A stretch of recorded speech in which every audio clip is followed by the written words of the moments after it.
চলো এবার আমরা একটু মস্তি করব করব কি? চলো একটা গান।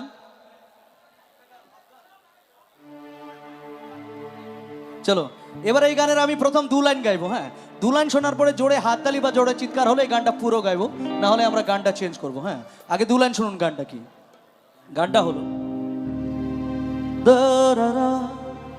আগে দু লাইন শুনুন, হ্যাঁ, তারপরে জোরে হাততালি বা জোরে চিৎকার হলে পুরো গাইবো গানটা।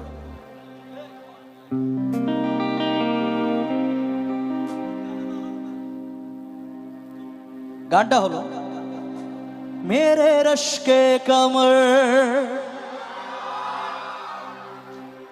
तूने पहली नजर जब नजर से मिला। আচ্ছা তারপরে কি? হ্যাঁ, অনেকজন বলেছে মজা আ গয়া, কিন্তু অনেকজন এইভাবে বলেছে মজা আ গয়া। আরে এইভাবে থোড়ি মজা আসবে, এটা আমাদের অনুষ্ঠান, পল্লী উন্নয়ন সমিতির অনুষ্ঠান। যদি আমরাই আনন্দ না নিই তাহলে কারা নেবে, তাই তো? তাহলে আরেকবার জোরে বলবে, জব নজর সে মিলাই